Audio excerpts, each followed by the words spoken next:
I'm a moron?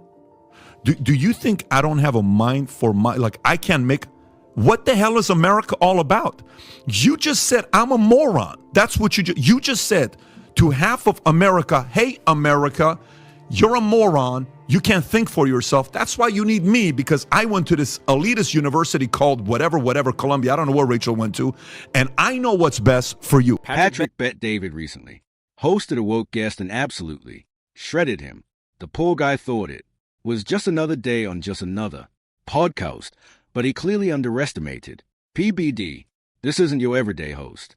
This is a man who dissects weak arguments with surgical precision. The way Patrick dismantled his woke talking points. I'd be shocked if the guest days show his face again anytime soon. As always, smash that subscribe button and let's dive in. In good faith by people who have some idea about how to determine that. I don't know the source of COVID. Yeah, but Jeff, I mean, That's not that what to I'm me. asking, But that these questions not that what become politicized, it seems ridiculous to me to have political debates about something that is a scientific question that people should address. And I'm agreeing that there should be investigations of all that stuff. By the way, Brett Baer, did you see the interview with Trump? Yes, I saw excerpts from Did you it, see? Did you think he did a good job? No.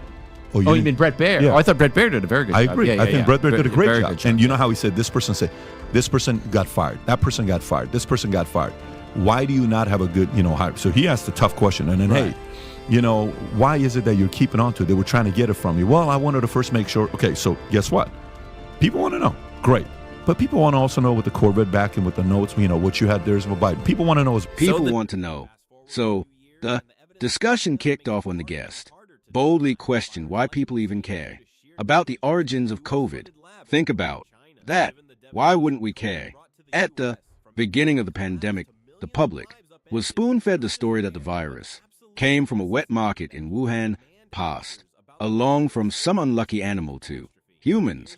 But then, as reports trickled into the press pointing toward a possible lab leak, the Biden administration quickly shut it down, dismissing it as a conspiracy theory.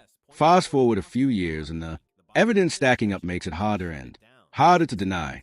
The virus likely escaped due to sheer negligence at a USF fund lab in Wuhan, China, given the devastation CO brought to the U.S. from economic collapse to millions of lives upended.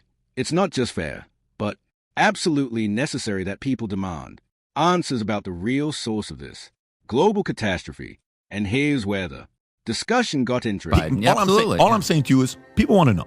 We want to know what's behind the truth. The comment about the fact that I'm not an I'm not the expert, I'm not this, I'm not that, I'm totally get it. The element of that approach when you say something like, well, you're not the expert in this and you're not the expert in that, there is a very clear, pompous, elitist message behind that. Just like this week when MSNBC and CNN, well, we know the president is talking right now, Jake Tapper and Rachel Maddow, but we know the president is talking, but we are not going to let him have any airtime, and we're going to update you on whatever he says that's necessary because we know he's going to tell lies. I'm sorry. Do you think I'm a moron? Do you think I don't have a mind for I can't make, what the hell is America all about? You just said I'm a moron. Bet David getting worked up here. And honestly, who can blame him? I don't know about you, but I'm beyond tired of being silenced with the same tired excuse. You're not an expert, so you can't comment. Really? Last time I checked, having a functioning brain means I can separate common sense from propaganda. I don't need a lecture from self-proclaimed elitist leftists who think they're the gatekeepers of truth. We've seen this game before. How many times have networks like MSNBC and CNN dictated what to think, how to think, and even when to think? They push narratives dressed up as facts, hoping people won't question them. But people are waking up. We're capable of asking hard questions, spotting cooked up stories and rejecting the manufactured outrage Patrick simply gave voice to what millions already feel. We're done being talked down to. To half of America, hey, America, You're a moron. You can't think for yourself. That's why you need me, because I went to this elitist university called whatever, Columbia. I don't know where Rachel went to. And I know what's best for you. Guess what? I don't like that. That's why I left Iran. There's a reason why we don't live in Iran for 10 years. 10 years old when I lived in Iran, we went to Germany at a refugee camp for 2 years. Then we came to America. Because I want me to make the stupid decision on who I vote for, not you. Let me make the stupid decision of voting for Biden or Trump. There's a part of that where when we say, I'm not the expert, you're not this, well, no, you're a smart guy. That's why you're here. You're not a regular schlep off the street that doesn't know what. You've been involved in a lot of different things I've investigated. All I'm saying is for us to take the approach as well to say, hey, you don't know what you're talking about. You don't have this. You don't know what you're talking about. No, we're here because we don't know everything, but we're here to question things and say, this kind of sounds a little fishy. Don't you want to know about it? I do. Well, no, let's just live in the future, forget about the past. No, I don't want to do America, one of the greatest countries on earth. We're allowed to think for ourselves. Freedom of thought isn't just a privilege. It's the foundation of this nation. Plenty of countries around the world don't offer that same liberty, which is why people like Rachel Maddow need to give us a break with their sanctimonious lectures. They aren't exactly stellar decision makers themselves. Need proof. Just look at the chaos Kamala Harris unleashed when she was handed the border crisis. That leadership was nothing short of a disaster. We've all witnessed the endless word salads, the awkward cackling, and the false bravado that fooled no one. And let's not forget the years of woke experiments shoved down America's throat, times that the majority of people would rather leave, buried in the past. Independent thinking is what keeps America strong, not the hollow preaching of failed leads. We don't have tests to determine whether you're entitled to express an opinion on a subject.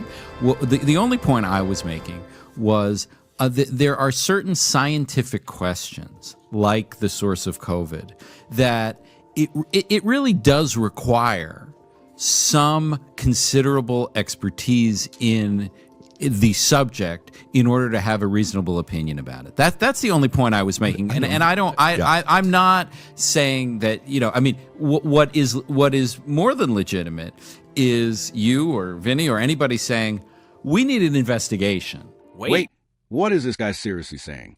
We need a science background before we can even question the origins of COVID. Give me a break. Since when did you need a PhD in biology to ask common sense questions about where a sickness, disease, or pandemic came from? That's the beauty of open discussion. Ordinary people are allowed to seek answers, challenge narratives, and demand accountability. You don't have to be a scientist to spot when something doesn't add up. And in this case, it doesn't. Patrick Bet David completely dismantled the guest week argument right in front of everyone. But instead of taking the L gracefully, admitting defeat and maybe reflecting on his flawed logic, the guy doubled down and put up one of the weakest defenses you'll ever see. It was painful to watch. And honestly, the harder he tried, the worse he looked. Patrick didn't just debate him, he obliterated him. But the ultimate question of what the source of COVID is, I want to rely on people who know something. And who's leading that investigation? Yeah, exactly. Who is? I don't know. That's my fucking point. Yes, that's another critical question.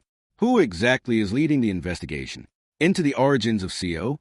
Because if history is anything to go by, these so-called experts have shown over and over again that they can't be trusted. Just look back at the Fouché era. Last time Americans placed blind faith in his word, we were fed half-truth, contradictory reports, and results that crumbled under scrutiny. Masks were in, then out. Lab leak dismissed as a conspiracy until evidence started piling up. The confusion and chaos weren't accidental. They came from people in power trying to control the narrative. It got so bad that President Biden, worried about political fallout, and Trump hammering Foucault practically gave the man a free pass. And now we're supposed to trust the very same class of experts to tell us the truth about companies' origins. Forgive me, but Americans deserve far better. They'll investigate laptops and leaks and this and that. No. But something that shut down the world for 2.5 years, no investigation. What is happening? Adam, China runs... Bro, if China could fly spy balloons over our entire country, over nuke bases, and nothing happens, nobody's investigating shit. But here's my thing. Which is absurd. No, but here's my thing, Jeff. And you know, I'm not an expert. Nobody in here knows shit about epidemiology, right? But guess what? It doesn't help when the experts were trying to talk and the government was silencing them. When Peter McCullough was trying to talk, when Robert Malone was trying to talk, they banned them on YouTube. They took them off Twitter. How do we even have a chance? How am I supposed to learn from the experts when they were shut down and now it's years later and now we're like, it's old news. It all boils down to this. The left didn't agree with those experts. And here's the pattern. They only believe in science or respect expertise when the so-called experts fall in line with their worldview. The moment someone dares to present evidence, data, or conclusions that run contrary to their carefully crafted narrative, the labels come out. Conspiracy theorist, extremist, dangerous. Then comes the cancel culture. Machinery, silencing voices instead of debating ideas. Why? Because the left isn't truly concerned with finding the truth. They are concerned with something far more valuable to them. Power. Controlling the narrative means controlling public perception. And once you control perception, you control behavior. That's why dissenting experts raise an alternative viewpoints. Buried. It's not about facts or transparency. It's about maintaining dominance and making sure their version of truth is the only one that survives. Accountability. And that's why I had the thing with Joe Rogan. He wants to have that debate with the bring a scientist. Dr. Peter, are you following that story? I am following. So what do you think about that? Yeah, what do you think about that? I mean, I actually am sympathetic. You know, if you want to have a scientific debate, have two scientists debate it, not Joe Rogan against some scientist. He doesn't want to do that either, though. RFK. But Hotez doesn't even want to debate two expert scientists that are on the opposing side.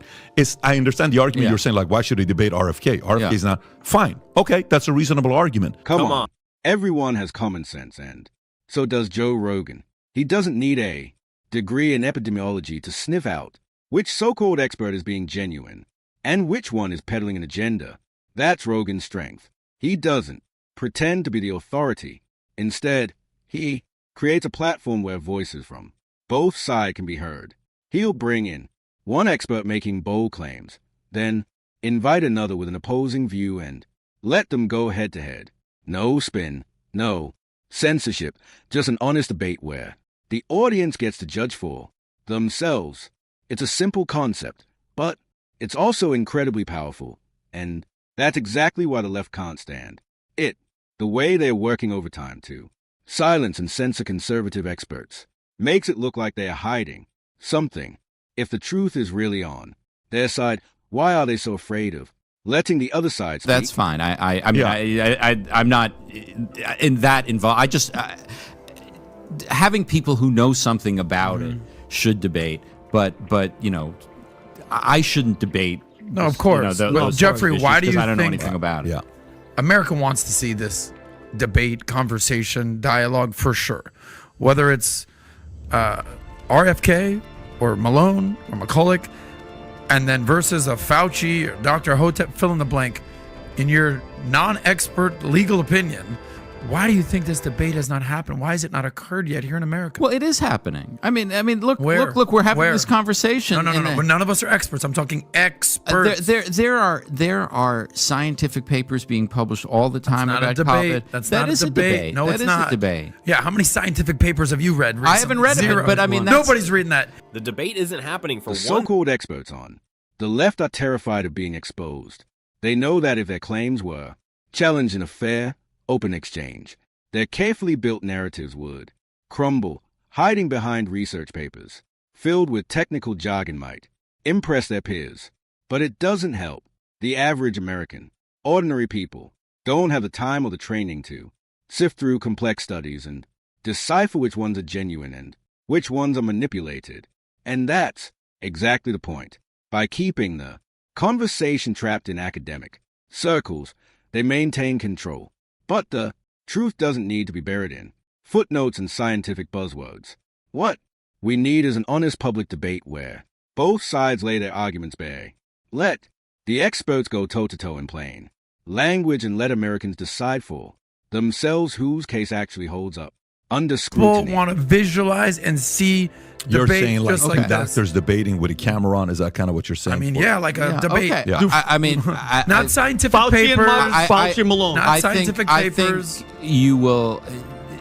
There will be, given the level of interest in it, there will be plenty more discussion on this subject among people who know what they're talking about. At the end of the day, this entire exchange on Patrick Bet David show highlights something bigger than just one debate. It's about truth versus narrative. Americans are tired of being talked down to by so-called experts and elitist media voices who insist they alone hold the keys to knowledge. We've seen what happens when we place blind trust in figures like Fouché on networks like CNN and MSNBC. Confusion, cover-ups, and contradictions. The left has mastered the art of controlling information by canceling dissent, labeling opposing voices, and silencing experts who don't fall in line. But here's the reality. Americans don't need advanced degrees to recognize when something doesn't add up. We want open debates, not lectures, transparency, not censorship. Platforms like Joe Rogan's and Patrick Bet David's give space for both sides to be heard, and that terrifies those clinging to control, because once people see the truth laid bare, the narrative collapses.